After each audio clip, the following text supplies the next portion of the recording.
जय हिंद। पिछले वीडियो में हम लोग समझे थे पारदर्शी पदार्थ, पारभासी पदार्थ और अपारदर्शी पदार्थ। इन तीनों को हम समझे थे पार्ट 2 वीडियो में। अब प्रकाश के परावर्तन चैप्टर का पार्ट 3 वीडियो ये है, जिसमें हम लोग समझेंगे कि प्रकाश का परावर्तन है क्या। क्योंकि मुद्दा तो यही था, चैप्टर तो यही था कि प्रकाश का परावर्तन। तो प्रकाश का परावर्तन क्या है, इन सभी चीज़ों को हम लोग आज समझेंगे। तो चलिए आज के वीडियो को शुरू करते हैं। सबसे पहले प्रकाश का परावर्तन जो होता है, तो परावर्तन का मतलब क्या होता है, इस चीज को पहले समझ लेते हैं। तो परावर्तन का मतलब होता है किसी वस्तु से टकरा कर लौटना। यानी कोई बॉल है, गेंद है, उस गेंद को फेंके दीवार पे तो क्या होता है, दीवार से टकरा कर लौटता है। जमीन पे पटके तो जमीन से टकरा कर क्या होता है, उछल कर वापस ऊपर आता है। तो ये जो टकरा कर लौटा, इसी घटना को हम लोग परावर्तन कह देते हैं। तो यहाँ पर प्रकाश क्या होगा, टकरा कर लौटेगा। इसलिए इस चैप्टर का नाम रखा गया है प्रकाश का परावर्तन, क्योंकि यहाँ पर टोटल परावर्तन के बारे में समझना है। तो प्रकाश क्या था, इन सब चीज को समझ लिए। अब शुरू करेंगे प्रकाश का परावर्तन। मेन मोटिव अब शुरू होता है यहाँ से। तो चलिए, प्रकाश का परावर्तन जो है दो तरह से होता है, जो कि हम बोर्ड पर लिखे हुए। कितने तरह से? हाँ, दो तरह से प्रकाश का परावर्तन। एक तो चिकने सतह से होता है, चिकने सतह यानी नियमित सतह, और एक होता है रुखड़े सतह यानी कि टेढ़ा मेढ़ा सतह। तो जाहिर सी बात है कि मान के चले आप एक बॉल लीजिए, और बॉल लेने के बाद एक समतल दीवार है सॉरी, समतल दीवार है। उस दीवार पर अगर आप बॉल फेंकते हैं तो वो पता है आपको, जिस एंगल से बॉल फेंकेंगे उस एंगल से वो वापस लौटेगा। लेकिन मान के चले टीन जो होता है, टीन जो घर वगैरह में लगाते हैं, तो वो टीन कैसा टाइप का होता है, ऐसा रुखड़ा टाइप का होता है ना, ऐसा ऐसा होता है।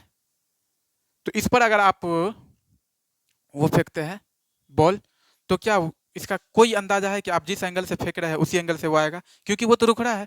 बॉल जिस एंगल से वहां पर लगेगा वो किधर भी भाग सकता है, किधरों भाग सकता है। वो जरूरी नहीं कि आप ही के पास है। लेकिन समतल दीवार पे अगर आप बॉल फेंकते हैं तो ये आपको पता होता है कि हम ऐसे फेंकेंगे कहाँ पर तो किधर जाएगा, ये आपको पहले आइडिया हो जाता है। लेकिन टीन पर जब आप फेंकते हैं बॉल, तो आपको पता नहीं रहता वो किधर भी जा सकता है। क्योंकि तो हम दोनों का नियम यहाँ पर डायग्राम के थ्रू समझाते हैं, जरा इस चीज को समझेंगे। तो मान के चलिए ये एक क्या है, नियमित सतह है, चिकना सतह। इस पे प्रकाश पड़ी और ये टकराकर उसी एंगल पर लौट गई, है ना। सभी वैसे ही जाएगा, देखिए सभी का सभी वैसे ही जाना है इसमें। ये हो गया आपका कैसा, मानकर चलिए आप कोई समतल दीवार पर जो बॉल फेंकते हैं, तो बॉल जिस एंगल पर फेंकेंगे उसी एंगल पर लौटता है। लेकिन रुखड़े सतह में क्या होता है, यहाँ पर देखिए, मानकर चलिए कि ये रुखड़ा सतह है, टीन टीन जैसा है। तो अगर यहाँ पर गिरेगा प्रकाश, तो वो किधर भी भाग सकता है, इधर भागेगा।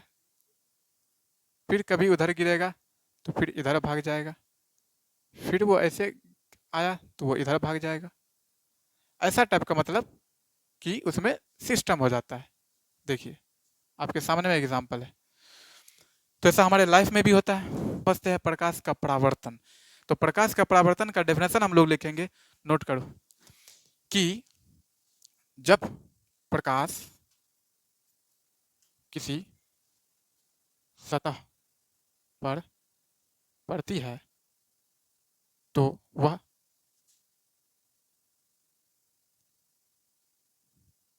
उसी कोण से लौट जाती है। यह घटना प्रकाश का परावर्तन कहलाती है।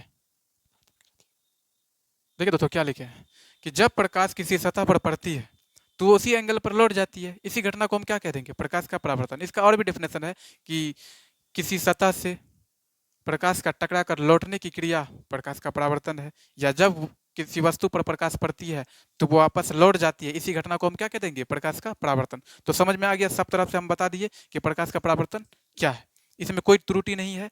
ठीक है, अब समझते हैं कि प्रकाश के परावर्तन के नियम क्या है। तो नियम दो होते हैं प्रकाश के परावर्तन के। कितने नियम है? दो नियम है। आप लोग भी ध्यान दीजिए, प्रकाश के परावर्तन के दो नियम है।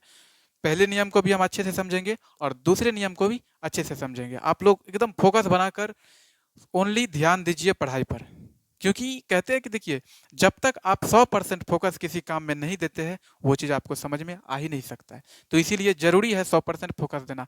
आप अकेले में बैठिए पढ़ाई करने के लिए एकदम शांत माहौल में, और ध्यान को केंद्रित करके, only focus on the reading, केंद्रित करके आपको माइंड को तब पढ़ाई के लिए बैठना है। तो चलिए हम दोनों नियम को अब समझते हैं। प्रकाश के परावर्तन के दो नियम है। तो चलिए टॉपिक लिखिए, रेड से लिख देते हैं। हो गया ना, ठीक। यहाँ टॉपिक बनाइए, प्रकाश के परावर्तन के नियम। प्रकाश के परावर्तन के नियम यानी कि law of reflection of light English में। तो इनके नियम कितने हैं?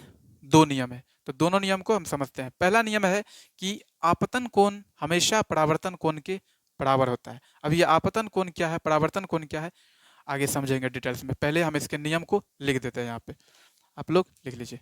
कितने नियम है? दो नियम, जिसमें पहला नियम है कि आपतन कोण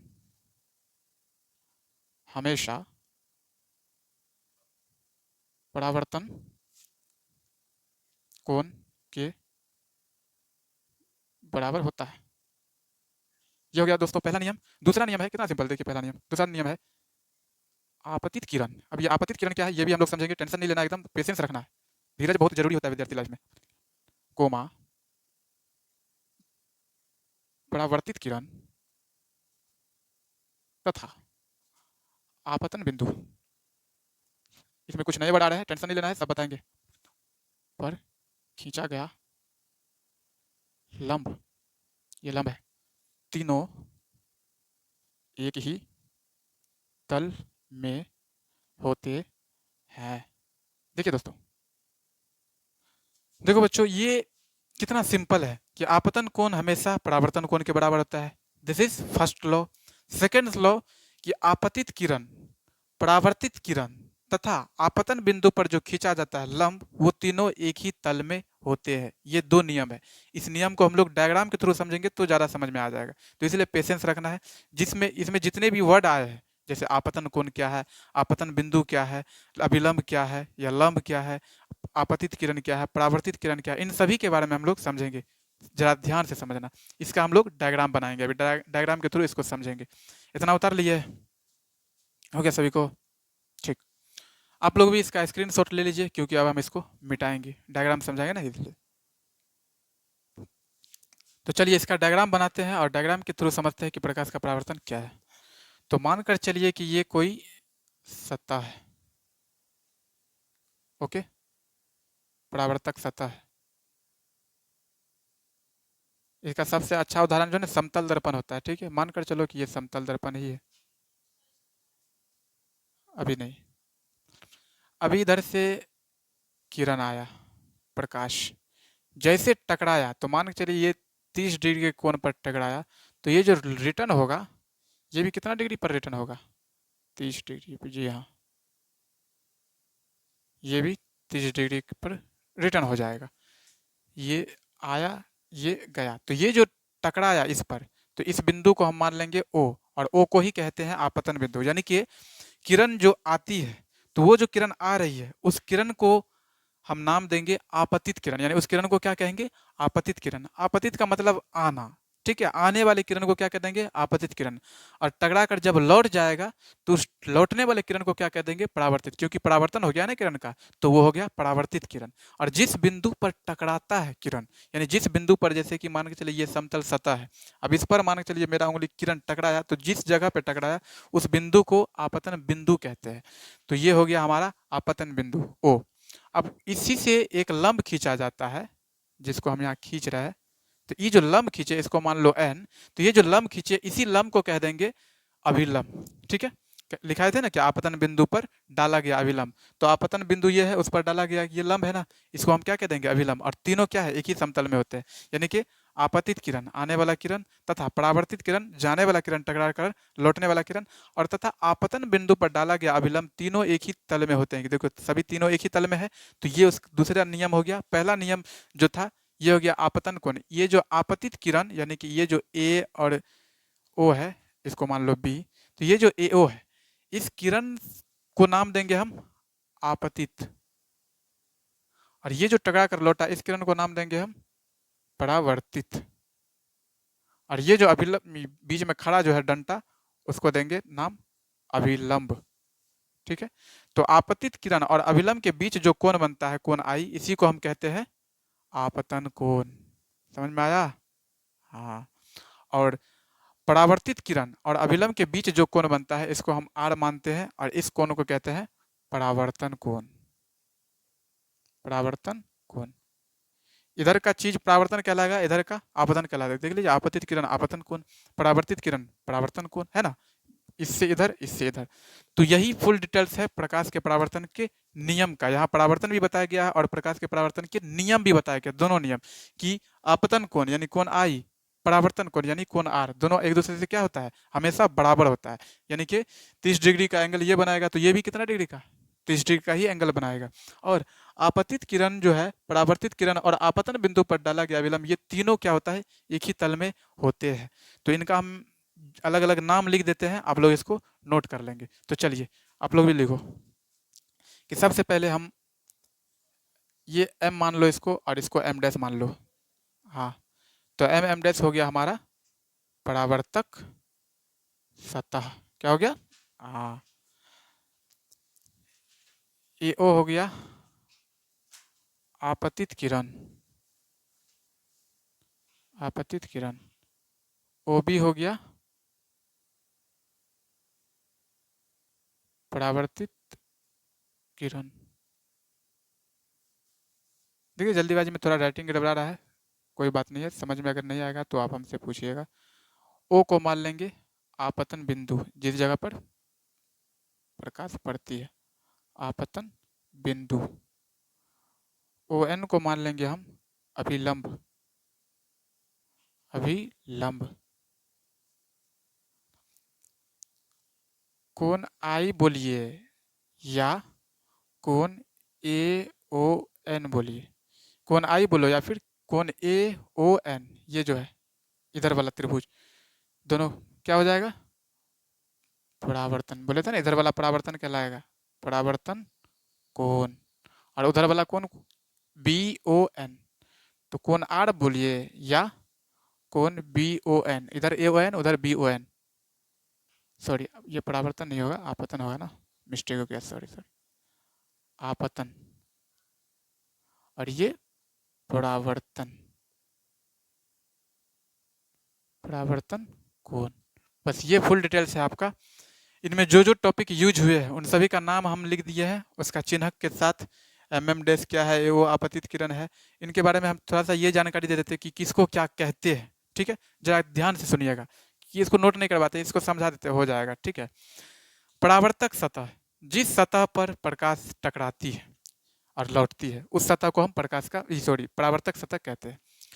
ए ओ आपतित किरण क्या हुआ, आने वाले किरण को, यानी कि सतह पर पड़ने वाले किरण को या आने वाले किरण को क्या कह देंगे, आपतित किरण। और टकराकर लौटने वाले किरण को, यानी टकराकर परावर्तित होने वाले किरण को हम क्या कह देंगे, परावर्तित किरण। तो ए ओ हो गया हमारा आने वाला किरण आपतित किरण, और ओ भी टकराकर लौट गया तो उसको कह देंगे परावर्तित किरण। यहाँ तक क्लियर है। ओ को मान लेंगे आपतन बिंदु। आपतन बिंदु वह होता है जहां पर आपतित किरण पड़ती है, टकराती है, ठीक है। जहां पर जिस बिंदु पर आपतित किरण पड़ती है उस बिंदु को आपतन बिंदु कहते हैं। बस इतना डेफिनेशन लिख दीजिएगा। आपतन बिंदु पर जो लंब खींचते हैं, ये इससे एक जो रेखा सीधा लंब डालते हैं, उस लंब को हम कह देंगे ओ एन को अभिलंब। तो यहाँ लिख दिए हैं ओ एन बराबर अभिलंब। अब अभिलंब और आपतित किरण, ये आपतित किरण गया और ये अभिलंब खड़ा है। इन दोनों के बीच जो कोण बना है, कोण आई या कोण ए ओ एन मान लो, दोनों में से कोई नाम दे सकते हैं, उस कोण को कह देंगे आपतन कोण। यानी आपतित किरण और अभिलंब के बीच जो कोण बनता है वो आपतन कोण कहलाता है। और परावर्तित किरण जो टकराकर लौट चुका है, उस किरण और अभिलंब के बीच बने कोण यानी कोण आर बराबर क्या कहलाएगा, परावर्तन कोण। बस इतना ही डिटेल्स है। अगर जितना बताएं इस पर अगर आपका फोकस फुल्ली हो गया तो फिर कोई दिक्कत नहीं है, एग्जाम में कोई प्रॉब्लम नहीं होगा। आप लोग अच्छे ढंग से प्रकाश के परावर्तन को लिख कर आएंगे। तो इसमें कोई त्रुटि नहीं होनी चाहिए। आप लोग इसका स्क्रीनशॉट ले लीजिए, और कोई भी इस तरह में कन्फ्यूजन हो पूरे टॉपिक में, कुछ भी कहीं भी कोई दिक्कत हो, आप बेझिझक हमसे पूछ सकते हैं। उसका पूरा का पूरा जानकारी हम आपको दोबारा दे सकते हैं, ठीक है। तब आप लोग भी इसको उतार लीजिए। उम्मीद है कि सब चीज़ समझ में आ गया होगा। अगर कोई भी कन्फ्यूजन है तो पूछ लीजिएगा। तब तक के लिए जय हिंद।